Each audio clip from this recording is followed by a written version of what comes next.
por último, passar a palavra para o doutor Adalberto Agueme, da Secretaria de Saúde, e dizer que logo em seguida a gente abre para inscrições, intervenções, porque, como dito, isso aqui é uma audiência pública, é muito importante que tenham intervenções da plateia. E antes, claro, passar a palavra para a vereadora Soninha, antes de fazer a abertura.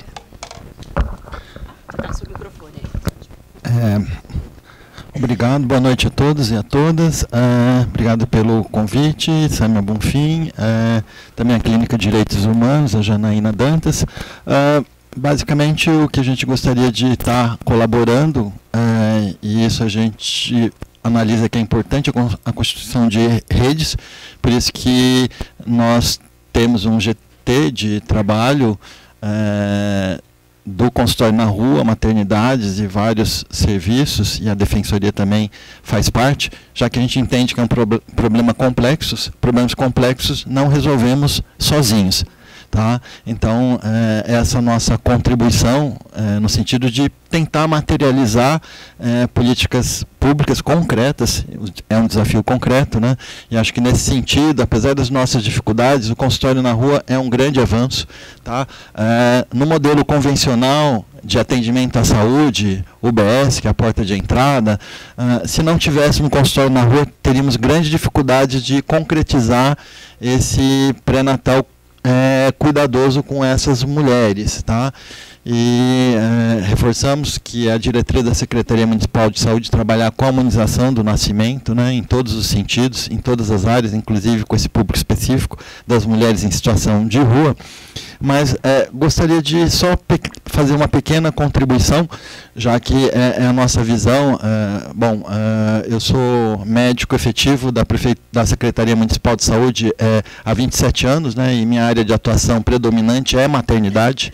Tá? Eu sou médico obstetra com uma atuação dentro de maternidade, então esse é um assunto que é muito familiar, não me é algo estranho.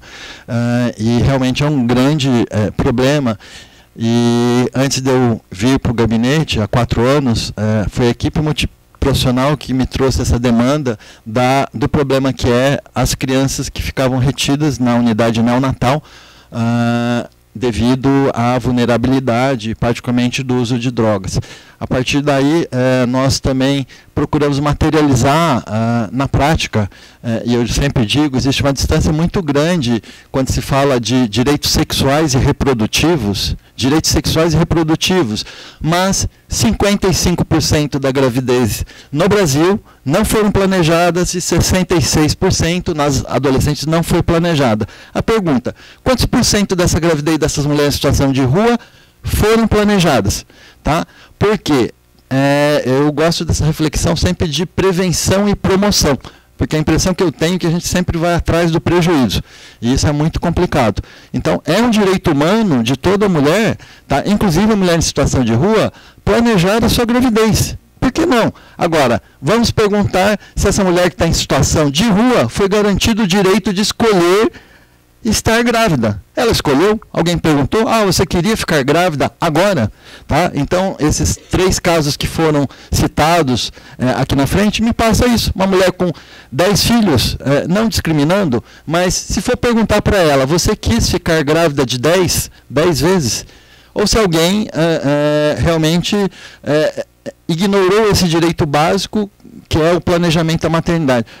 Então, acho que é nesse sentido que precisamos trabalhar fortemente, não dissociar. Ela tem direito, toda criança tem direito a uma família, essa mulher vulnerável tem direito o Estado a promover as melhores condições para que ela fique com esse bebê, mas também todos nós devemos que perguntar para ela, você quer ficar grávida novamente? E sabemos que muitas mulheres usuárias de droga usam o seu corpo para conseguir drogas. Isso é uma realidade de quem atua com elas. Então, acho que trabalhar a questão dos direitos sexuais e reprodutivos para a mulher em situação de rua é algo que deve ser parte da nossa reflexão também. Tá? E só para dizer que assim, a primeira infância começa na gravidez. Tá? Então, você ter a questão do psiquismo fetal intraútero é algo que Com certeza o pessoal da psicologia estuda bastante e sabe que agentes estressores intraútero fazem com que ocorra uma série de deformações, tá? Inclusive o uso de drogas. Então são reflexões que eu trago para colaboração e para que a gente possa aprofundar esse debate. Muito obrigado, boa noite. Agora passar a palavra para a vereadora Soninha.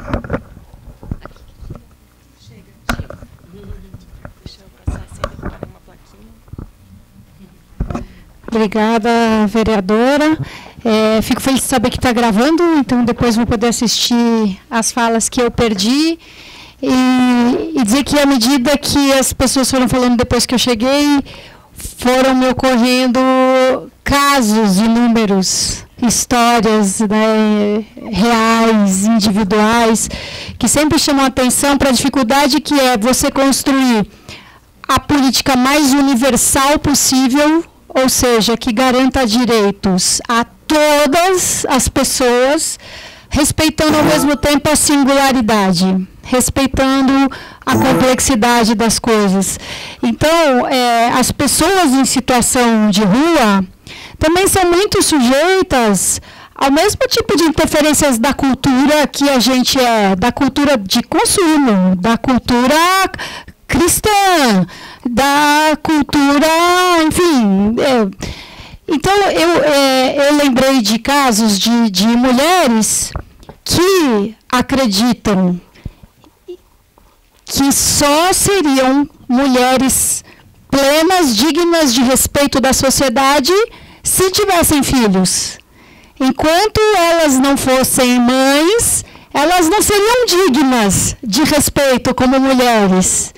Ou que ter filho era o que seria a redenção na vida. Era um jeito delas compensarem todas as cagadas que elas fizeram, porque parir é uma coisa santificadora, entendeu? E aí entra nisso tudo a imagem da maternidade como uma coisa linda, né? Quantas mulheres não sofrem a pressão ao dizerem, não, eu não pretendo ter filho? Como não? Se você não tiver filho, você não é uma mulher completa.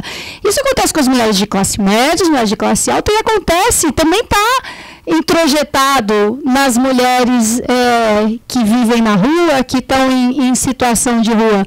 Então, uma pergunta o quanto ela quis porque quis engravidar e ter um filho?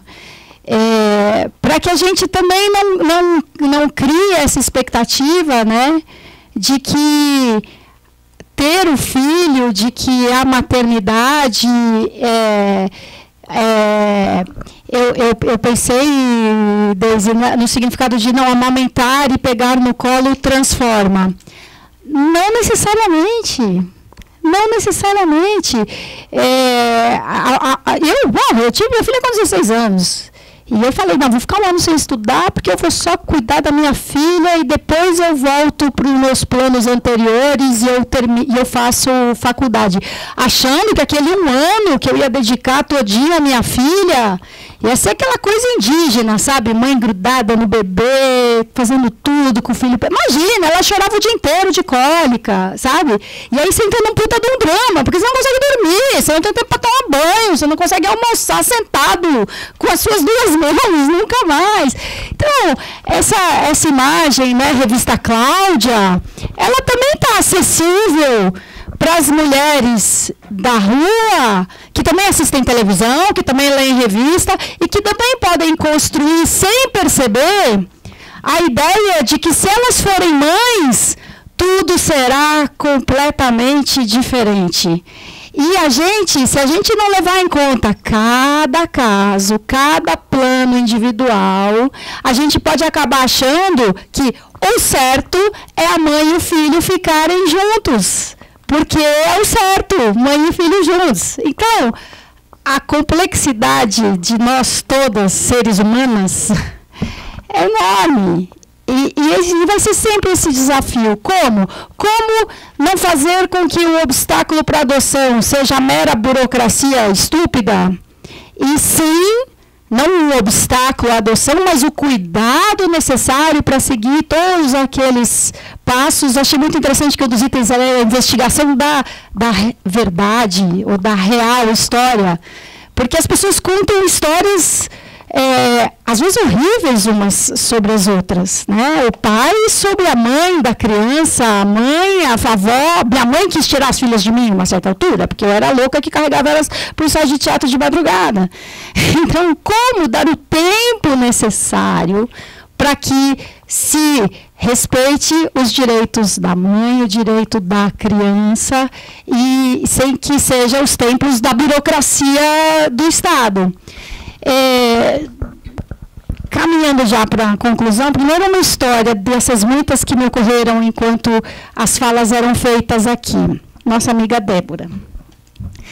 Débora, com quantos anos? 26? 12 filhos. Na verdade, eram 11 e ela estava grávida pela 12ª vez, fazendo o pré-natal na UBS, sofrendo discriminação na UBS. Às vezes tratavam bem, às vezes tratavam muito mal, às vezes ela chegava suja, mas onde é que ela ia tomar banho? A gente não oferece lugar para tomar banho, né? E seguindo lá todos os passos, né, mínimos do pré-natal obrigatório, o número de consultas para ter direito, né, escolher a maternidade, tudo. Quando chegou a hora de ter a filho, né, ela foi para bem longe de onde ela fazia o pré-natal.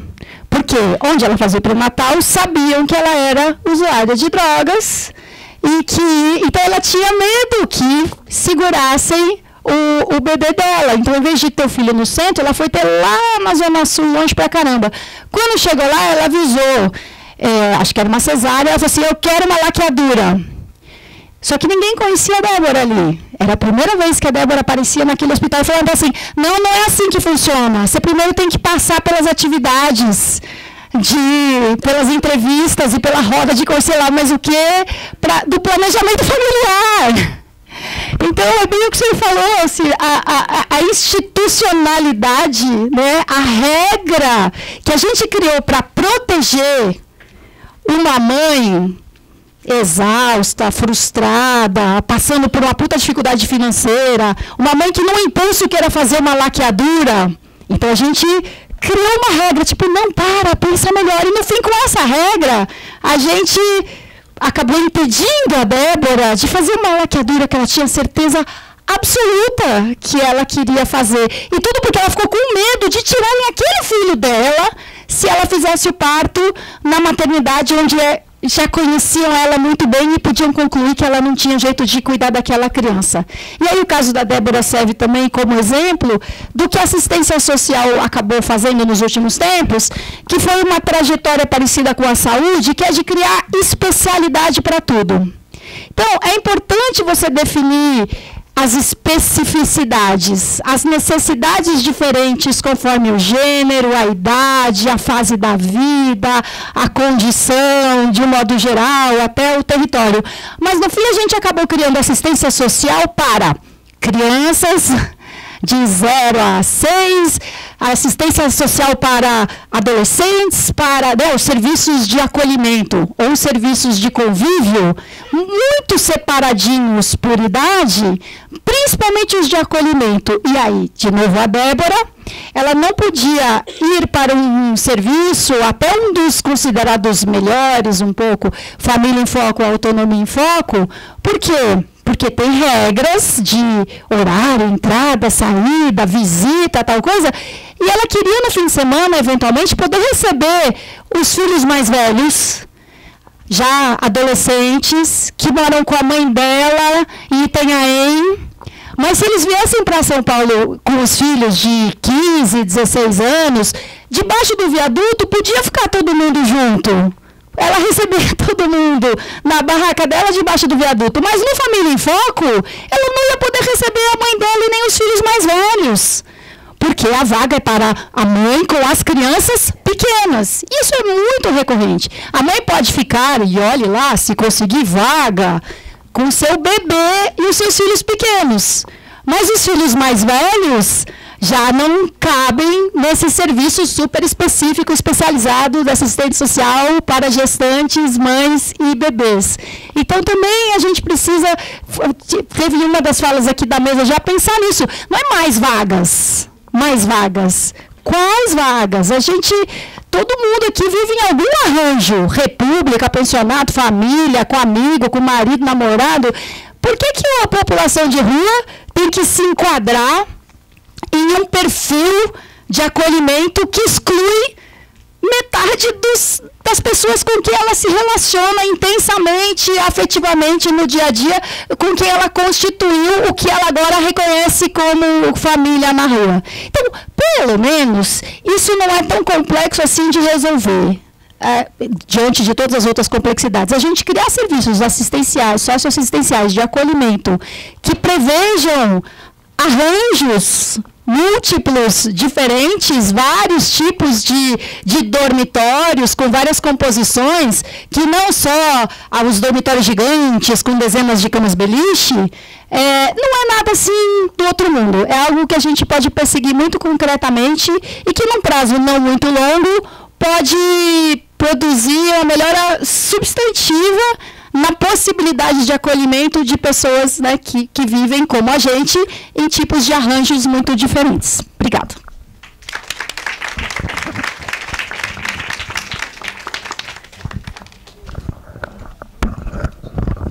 Obrigada.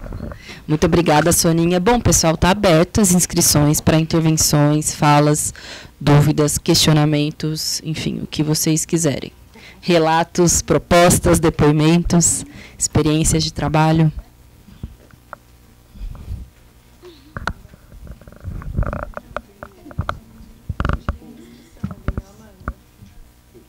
Por favor.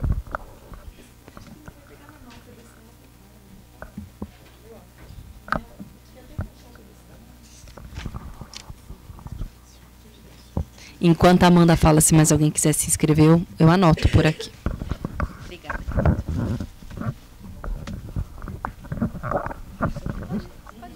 Não vai falar, não? Tá. Ei, pessoal, eu sou a Amanda, eu sou orientadora da Clínica de Direitos Humanos da UFMG, e lá de Belo Horizonte. Estamos muito felizes de estar aqui, a gente, junto com o pessoal de BH, a Júnia, Sônia, Egídia. E, bom, eu queria parabenizar a iniciativa, né, do CRP, da Clínica Luiz Gama, e a mesa, contribuições muito interessantes. E falar um pouquinho do que a gente tem vivido em BH. Algumas pessoas aqui já ouviram, outras não.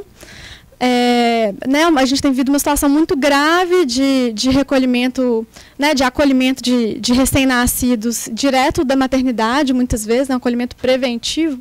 Né, se supõe que essas mães, um acolhimento todo, uma decisão judicial toda baseada numa vida da mãe anterior ao parto, quer dizer, não tem nenhum fato, né, de fato, não tem nada que a mãe fez contra o bebê ou que algum familiar fez contra, e eu acredito que aqui em São Paulo a situação é similar, né, em muitos casos. E, bom, a gente tem essa rede que está se organizando desde 2014, desde 2013, 2014, com duas recomendações do Ministério Público. Em seguida, em 2016, uma portaria da Vara da Infância que veio contrariando uma decisão do TJ numa ACP de 2015, em que o TJMG decidiu que não era função do Judiciário interferir no funcionamento do Executivo para determinar essas comunicações, né, que os profissionais da saúde devessem fazer essas comunicações à Vara. Mas ainda assim veio a portaria em 2016 e a gente tem se mobilizado, e vários profissionais em Belo Horizonte têm sido perseguidos ou têm sido pressionados a não falar sobre isso, né? Dentro da Secretaria de Saúde, né? Soninha, Márcia, duas médicas que têm feito um trabalho incrível de identificar, de dialogar com as maternidades e de identificar onde esses casos estavam acontecendo e acompanhar e evitar que os acolhimentos ocorressem. Também o Conselho Municipal de Saúde, alguns membros do Conselho Municipal de Saúde também têm sofrido retaliações por se posicionarem contra essa prática do Ministério Público, assim, né, que é levada a cabo muitas vezes pelo Ministério Público e pelo Judiciário. Então, tem sofrido retaliações por não corroborarem com isso. E uma defensora pública também da Vara da Infância, que é parceira, que está nos espaços, que tem trabalhado para tentar garantir os direitos dessas famílias, para tentar evitar o acolhimento institucional.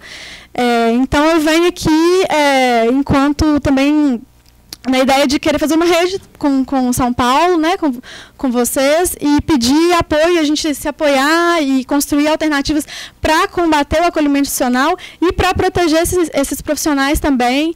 Então, essa defensora é a segunda representação que ela está sofrendo da juíza da infância, né, e assim, as duas trabalham todo dia, numa relação bem próxima. E, enfim, e aí eu não vou entrar no mérito da representação, mas é uma relação que não é fácil e é uma profissional muito comprometida, né? Então, a gente está elaborando uma moção de apoio a ela, no sentido de reforçar a qualidade do trabalho, o comprometimento dela. Então, quem puder apoiar, eu acho, assim, as instituições que estão presentes, no final aqui, se a gente puder conversar e me passarem, enfim, os contatos para a gente encaminhar essa moção e poder fazer um apoio a essa defensora. Não, é uma representação. Mas baseada numa decisão do TJ? Não, essa é um outro... mas depois eu posso explicar com mais calma. E também para a gente formar redes para outras ações, né, para outras medidas que a gente possa tomar. Eu sei que isso tem acontecido em outros estados também, já ouvi falar da Bahia. Enfim, acho que a gente tem que se organizar e obrigada pela oportunidade.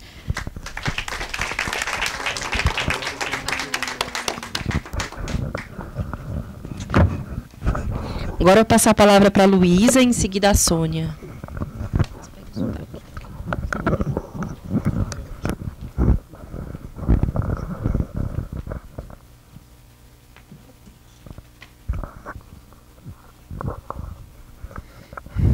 Olá para todos, boa noite.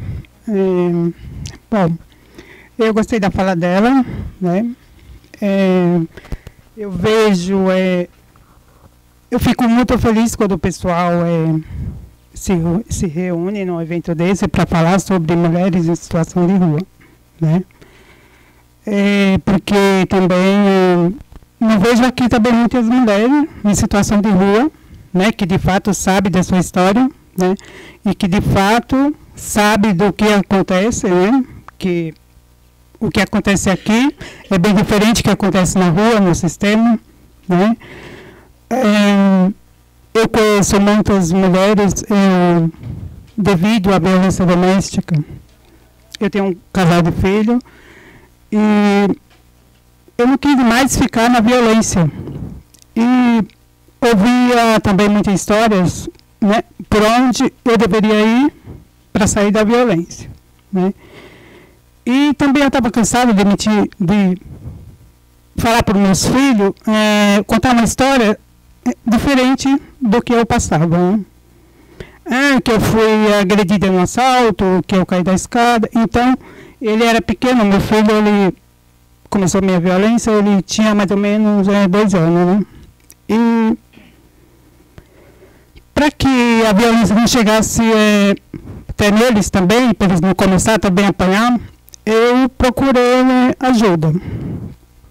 E fui na delegacia da mulher e eles me disseram que não tinha lugar para me pôr e que eu não poderia voltar para casa, né? E dali, da delegacia, eu encontrei um pessoal da rua, foi aí que eu conheci a rua. Que a rua, ela pode ter violência na rua, mas também tem muita gente na rua que são acolhedor, que protege uns aos outros. Não importa, eu não era moradora de rua, mas mesmo assim eles me acolheram, né? Coisa que eu não encontrei na segurança pública, né? E dali a gente se reuniu e toda vez que eu ia sair debaixo do viaduto eles me acompanhavam, né? Minha filha estudava para ir para a escola e eles me acompanhavam até a escola, né?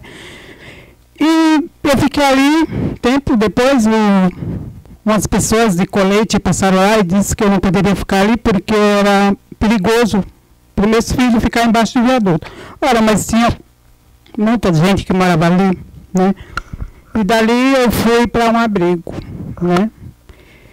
E, bem, eu estaria mais segura debaixo do viaduto, porque no abrigo teve uma série de complicações, porque era uma pessoa vítima de violência e o abrigo não estava preparado para minha proteção, né? E tempos depois eu fui esfaqueada na porta do abrigo e dali o abrigo não quis mais a minha pessoa dentro do abrigo. Eu era uma ameaça para as outras conviventes. E dali, depois do hospital, eu fui me sarar na rua, levei meus filhos, né? E depois eu vi que a rua também não era para eles. Eu deixei eles com a pessoa e fiquei sarando na rua e juntando força com o pessoal da rua para sair da violência.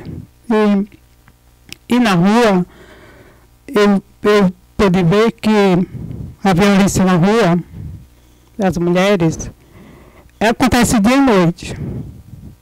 A mulher da rua, ela não tem a proteção da polícia. A mulher da rua, se ela está sendo agredida, tem uma viatura aqui, eles mandam sair andando. Mesmo se ela sofreu um estupro, se ela está sendo agredida, eles não querem saber. Se ela foi violentada, ela tem que aceitar o filho. Por quê? Não tem outra alternativa, né? Aí eu vejo também, às vezes, muita gente dizendo, as mulheres da rua, elas engravidam, né? Não se cuidam, engravidam, mas às vezes também elas não têm a orientação, não têm o cuidado. Por quê? Enquanto eu tinha endereço, eu tinha médico no posto. Quando eu perdi o endereço, eu não tive mais direito a médico, porque eu era uma moradora de rua. Eu fui agredida na rua pelo meu ex, um ano depois, eu chamei a viatura. Ele disse, se vira, vocês só são moradores de rua. Eu vou ajudar você por quê? Então, depois que você perde o endereço, e tem muitas mulheres que elas estão na rua exatamente pelo mesmo motivo que aconteceu comigo. Porque o sistema e a segurança não acolheu. Outra vez, eu tentei ir para o sistema para seguir minha vida. Ter um endereço para mim voltar para o trabalho, meus filhos voltar para a escola, eu ficar com eles, né? E quando eu fiz isso, eu consegui ir para outro abrigo, eu consegui um trabalho e consegui... Eles nunca pararam de estudar, desde quando estava comigo e quando estava com a madrinha também. Então as escolas deles continuou no mesmo endereço, né? Só eu que mudava de endereço. E eu trouxe eles para morar comigo no abrigo. E quando eu arranjei um trabalho, não registrado, o abrigo disse para mim, olha, você não pode mais ficar aqui porque você já tem uma renda. Você já tem uma renda, você tem que deixar o espaço para quem não tem renda, para quem não trabalha. Ou seja, eu já era uma pessoa rica. Eu já tinha um salário mínimo, então eu já podia me virar, né? E quando você diz não, porque eu estou no lugar aqui, eu não trabalho aqui perto, meus filhos estudam aqui perto, eu não quero mudar. Mas você vai ter que ir para outro abrigo bem longe para complicar, para você perder o emprego, seus filhos perder a escola e você virado novamente ir para a rua com seus filhos. Então, por isso que a mulher em situação de rua com filho, ela nunca consegue sair daquela situação, porque não tem um apoio. Porque o sistema, o poder público, deveria ajudar. Eu não deveria ter virado uma pessoa de rua. Eu não deveria ter me escondido embaixo do viaduto, enquanto o meu agressor continuou solto, me perseguindo. Então, hoje, eu vejo as mulheres em situação de rua como umas guerreiras. porque elas não têm direito a nada. E sobrevivem. Hoje elas enfrentam a violência na rua, sem direito a um boletim de ocorrência, sem direito a porque a polícia socorra ela. Eles socorrem quando morre. Ah, foi só um morador de rua que morreu. Aí chama o ML. Mas na hora que pede socorro, eles não fazem nada. Então, veja assim. Os discursos são muito bons. Mas, na verdade, o sistema não funciona. Porque eles fazem da mulher com o filho marionete. Depois que você calar, se você não tiver coragem de sair por si só, pela ajuda do sistema nunca sai. Você vai envelhecer na rua. Seus filhos, meus filhos hoje, com tudo que eles passaram, eles continuam estudando. Eles não viraram nem usuário, nem nunca precisou pedir R$1 no farol para se alimentar. Porque mesmo na rua, mesmo sendo perseguida, eu sempre fiz um bico. Eu sempre sustentei eles. Sem pedir nada para ninguém. Hoje, eu não estou mais na rua porque um pessoal do movimento de ocupação, eles me acolheram. Eles me ofereceram um lugar para ficar e hoje eu digo, eu tenho endereço. E hoje eu não tenho medo do meu ex. Por quê? Ele já tentou ir lá uma vez e o movimento colocou ele para correr.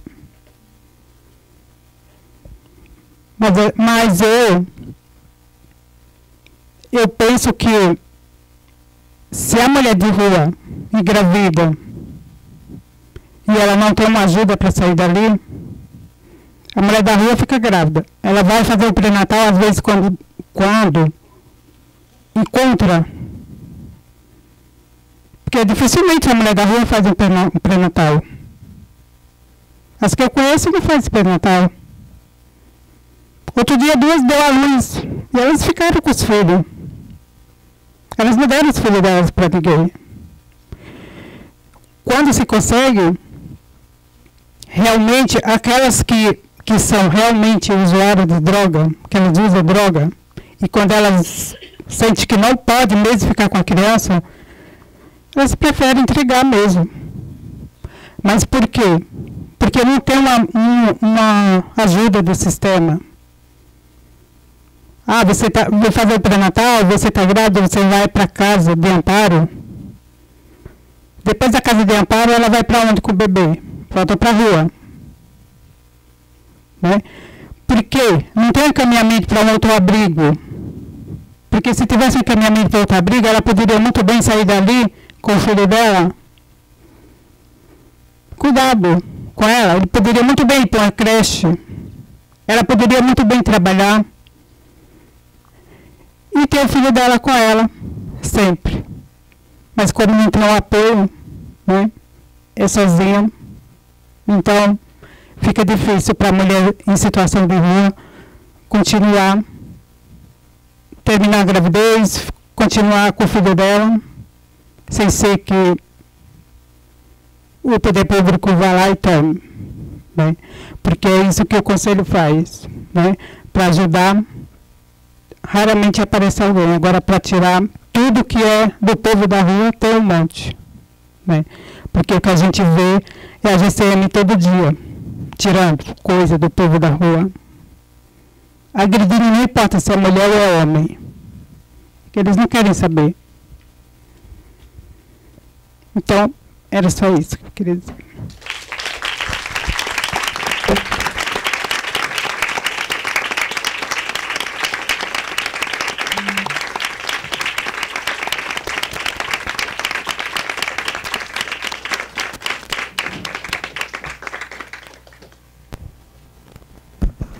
Muitíssimo obrigada, Luísa, pelo seu depoimento, pela sua contribuição. Passo a palavra agora para a Sônia. Desculpa, seu nome é Juliana? Juliana, e... Seu nome, desculpa? Catarina, tá bem. Obrigada. Eu queria, depois, Luísa, né? Depois da fala da Luísa fica muito complicado falar qualquer coisa.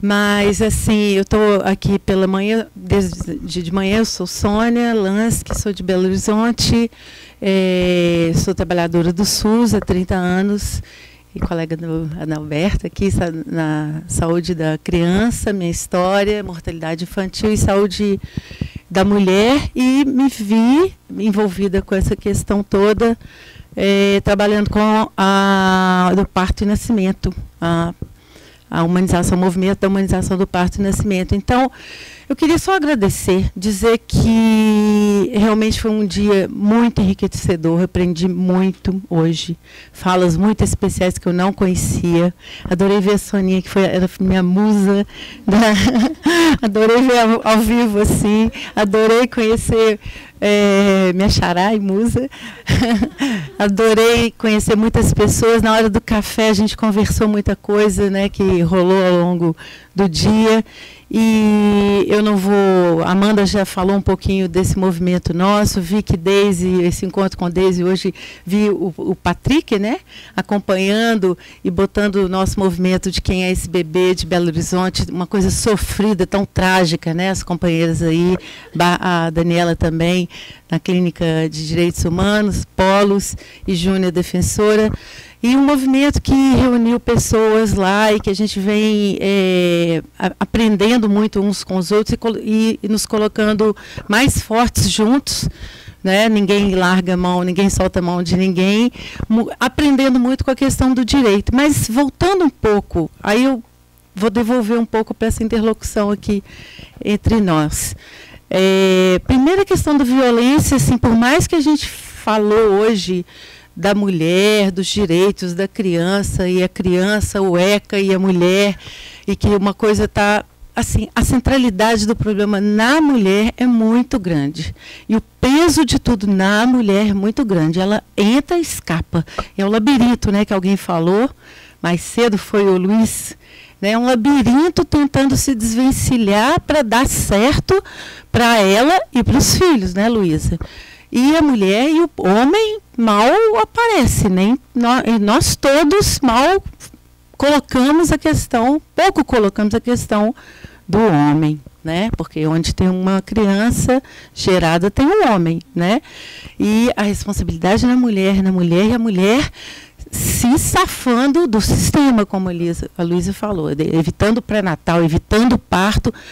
E aí, a questão que eu coloquei hoje cedo, 100% das mulheres praticamente, né, no Brasil ganham neném em hospitais. Então entra a questão da saúde como um poder muito forte, né, essa autoridade, afinal de contas, autoridade sobre o bebê de quem?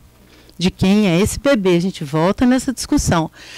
E essa resposta ainda fica muito vaga, porque o sistema de saúde e a medicina, a favor ou à mercê aí desse poder da ciência, abusa de autoridade e define se essa criança vai ter alta, se essa mulher vai ter alta, quem vai ter alta e quem fica retido e aprisionado numa instituição de saúde que tem uma missão de ofertar cuidado. Ofertar pré-natal não é obrigatório fazer pré-natal. Isso é direito da mulher, isso é uma obrigação do serviço de saúde do Estado, mas não é obrigatório. É um benefício se ela pudesse beneficiar, mas a autonomia da mulher ela tem que estar colocada. E o parto é a mesma coisa, a gente não pode nem discutir isso.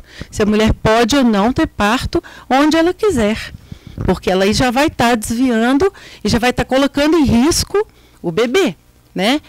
E a gente não discute as más práticas e os problemas de se ter um parto no hospital, o que carrega de efeitos negativos sobre o próprio corpo da mulher, o controle do corpo da mulher e, de novo, a criança, com repercussões negativas na separação precoce, no corte precoce de cordão, na ida para um berçário desnecessário. Quanto que nós já fizemos de problemas pela própria medicina aí, travestida de ciência, porque mais do que tudo é uma autoridade, um abuso de poder nas relações sociais. Então, essa questão, eu acho, aí emendando violência obstétrica, violência contra a mulher, controle do corpo da mulher, e a obrigação ou a questão da ética profissional, profissionais de saúde. Né? Nós nos incomodamos muito com as recomendações em Belo Horizonte porque colocavam no profissional de saúde a responsabilidade da delação dessa mulher, da denúncia. Foi feita uma recomendação, depois virou uma ordem judicial. Não sei se eu estou falando certo, mas uma portaria de um juiz é uma ordem judicial. E a gente se viu obrigado a delatar essas mulheres e a rever o passado dela. Não importa nem que hoje ela esteja bem, vamos olhar o prontuário para trás. O que já aconteceu na vida dela. Isso eu estou falando assim, está me vindo à mente os 300 casos que a gente acompanhou, ou mais, né? Se a gente for construir uma escultura com todos os casos, são assim, impressionantes. Cada relato que eu coloco aqui é um pequeno relato de uma história de uma dessas mulheres. Uma porque perdeu os para trás, outra porque tinha fogão a lenha, a outra porque a mãe era cigana, e a família extensa não existe nessa hora. E uma pergunta para você, Deise. No terceiro item seu, que eu adorei a sua apresentação, mas antes do terceiro item, por que não o acolhimento familiar? Né? Eu acho que aqui a gente viu Campinas, viu em Curitiba, mas sempre mãe e filho. Cadê o resto da família? Né? E o recurso, como foi bem colocado, deixa eu respirar. O recurso, como foi bem colocado, ele até os 5 mil, essa média que alguém colocou aí de 5 mil, é impressionante, porque a família média brasileira, com 4 filhos, recebe R$ 2.900. Então, 5 mil per capita, gente, é muita grana. Então, eu acho que tem uma medida efetiva, assim, até de curto, médio prazo, para a gente reverter esse financiamento. Obrigada. Esse financiamento que é feito, esse custo aí, que eu acho que a gente tem que pensar como, obrigada, como investimento, né? E mudar, como a Luísa falou, esse sistema todo feito para atender a pressão da fila de adoção, né? Que Deise colocou muito bem, Daniele sempre coloca isso muito bem, Júnior também.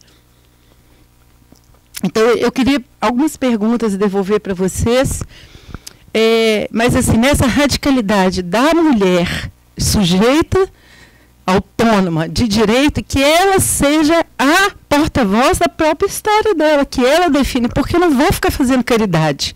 Aí vou tratar ela assim, aí essa pode, acorda. Alguém me contou hoje que a mulher acorda, uma história de uma mulher que acordou na maternidade, o bebê não estava com ela, e ela quebrou a maternidade. E aí as pessoas retaliaram em cima dela, porque ela é violenta, porque ela agride, porque ela... Poxa, eu faria mesmo. Vocês não fariam? Não é? Então, assim, a gente entende, compreende, acomoda a mulher pobre, negra, que não tem voz própria, e a gente na saúde está servindo a esse sistema.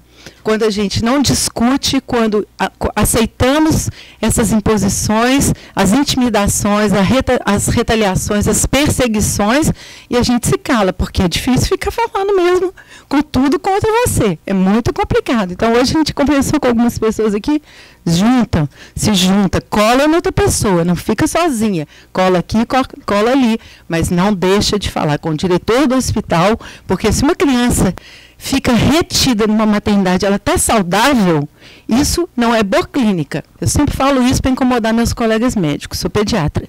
Isso não é boa clínica. Alguém tem que olhar por isso, porque essa criança está sendo imposta a ela riscos adicionais simplesmente por estar num hospital onde ela não deveria estar.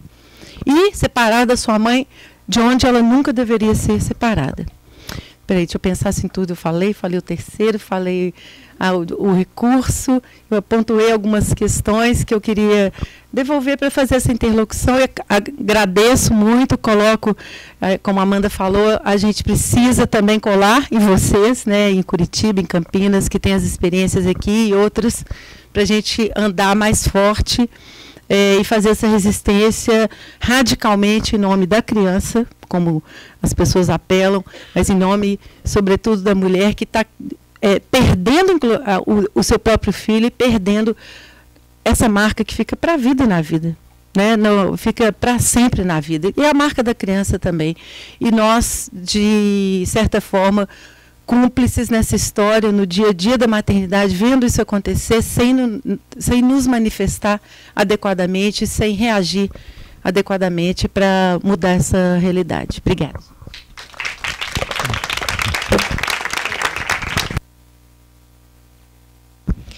Agora a Juliana, e depois a Catarina.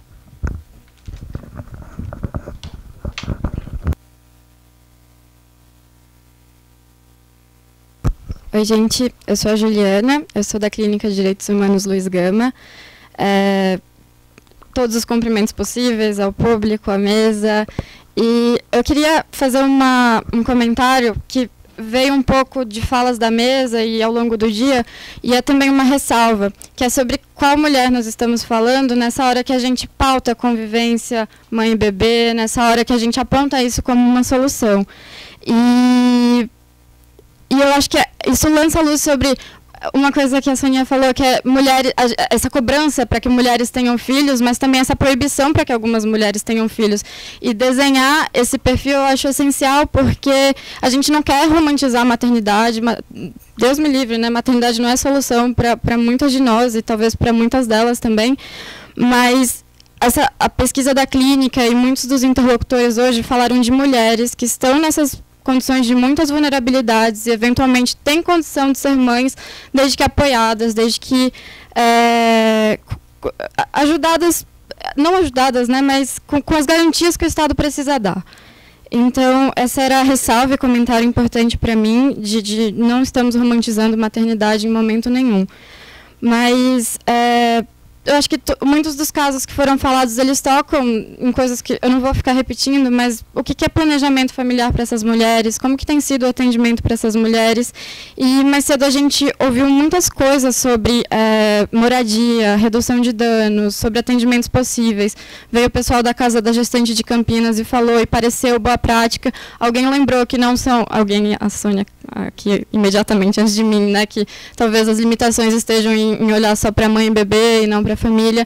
E eu acho que as perguntas, né, e inquietações de cidadã e de estudante aqui nessa posição de angústia, como todos, é de em que pé a gente está em São Paulo e como a gente está caminhando para pensar soluções pontuais de médio e longo prazo para essas mulheres, para essa situação. A gente pensa, como a gente está em São Paulo, pensando moradia, pensando redução de danos, e eu acho que, mais uma vez, pontuar a ausência de alguns setores essenciais, como as SMADs, é importante, porque esse debate com a saúde é essencial, mas sem as SMADs fica até difícil, né? Que é quem acolhe. Teve um convite especial para o amparo maternal, e eu acho que faz uma falta grande, porque eventualmente o amparo é descrito como modelo possível em São Paulo, mas tem muitos atores problematizando também, e eu acho que fazer essa lembrança e pedir que as próximas falas abordem um pouco os nossos possíveis caminhos em São Paulo. E, enfim, eu queria também agradecer muito a participação da Luísa. Deve ser muito difícil você vir na frente de uma galera X e expor sua vida desse jeito e falar de diferentes setores da vida, que faz lembrar que diferentes setores tinham que estar aqui e não estão. Eu acho que é bem importante. Eu acho que uma coisa importante da sua fala também, Luísa, é sobre como você narrou estratégias que você encontrou de cuidar dos seus filhos e não necessariamente passar por uma ruptura extremamente violenta. Eu tenho certeza que foi difícil por tudo que você contou, só que eu acho que a Luísa mostrou uma maternidade possível, ela narrou pra gente uma maternidade possível, e isso precisa ser valorizado por tudo que falamos hoje, estamos tentando construir.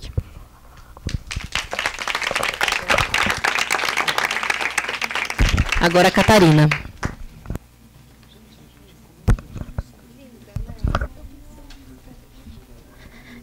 eu sou da clínica também. Eu queria só fazer uma fala final de uma coisa que a gente considera muito relevante, que é fazer um recorte que, parafraseando uma das minhas escritoras, professoras e sociólogas favoritas, Angela Davis, quando a gente vai falar dos níveis de opressão, a gente tem que considerar 3 fatores: gênero, raça e classe. Então, é impossível a gente fazer uma discussão desse tipo sem considerar a questão racial.